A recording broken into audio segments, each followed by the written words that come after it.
RTS Info, Brigitte Rourty. La présidente de la Commission européenne, Ursula von der Leyen, a prévenu hier les Britanniques que tout accord commercial post-Brexit devrait respecter le fonctionnement du marché unique européen. Le surplace dans les négociations provoque des frustrations. Il reste moins de 40 jours avant le 31 décembre, date à laquelle le Royaume-Uni, qui a officiellement quitté l'Union européenne le 31 janvier, cessera d'appliquer les normes européennes de manière transitoire. Or, sans traité commercial à cette date pour régir leurs relations, Londres et Bruxelles courent le risque d'un nouveau choc économique qui viendrait s'ajouter à celui provoqué par l'épidémie de Covid-19. L'Allemagne a décidé de maintenir ses restrictions jusqu'à début janvier pour lutter contre le coronavirus, tandis que d'autres pays d'Europe occidentale, France en tête, les allègent progressivement. À l'approche de Noël, plus de 60 millions de cas de Covid-19 ont été officiellement détectés dans le monde depuis le début de la pandémie et près d'1 400 000 personnes y ont succombé.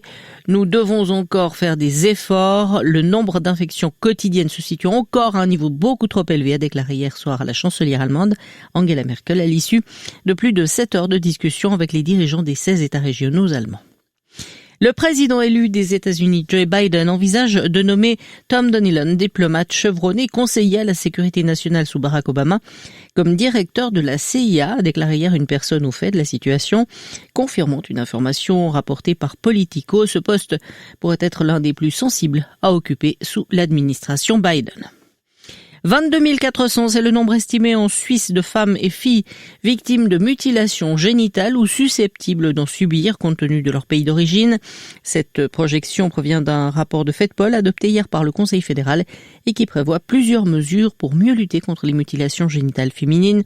En plus de la poursuite pénale, il insiste sur un travail de prévention intensifié dans les cantons et les milieux concernés. Les entreprises proches de la Confédération devront compter au minimum 40% de femmes dans leurs organes dirigeants au plus tard fin 2023. Le Conseil fédéral a revu hier à la hausse ses objectifs en matière de représentation des sexes. Actuellement, le quota à atteindre était de 30% d'ici la fin de cette année. En football, enfin, loué depuis des mois pour la qualité de son jeu, Servette est en panne de résultats. Battus 2-0 à Sion, les Grenats sont en passe de désespérer leurs supporters. Les Genevois sont aujourd'hui la moins bonne équipe romande de la Super League. Et puis, le maire de Naples a proposé de donner le nom de Diego Maradona au stade de football de sa ville, où le footballeur décédé hier a brillé dans les années 80. Stade qui a été illuminé hier soir en l'honneur de Maradona alors que des fans de l'Argentin se rassemblaient aux abords. Du stratus sur le plateau ce matin avec une limite supérieure vers 700 mètres se dissipe en grande partie en cours de journée. Au-dessus du stratus et dans les autres régions, temps ensoleillé aujourd'hui. Même type de temps demain, mais avec un ciel un peu plus nuageux, 6 à 10 degrés. Et pas vraiment de changement pour le week-end. Vous écoutez RTS Info, prochain point sur l'actualité à 5 heures.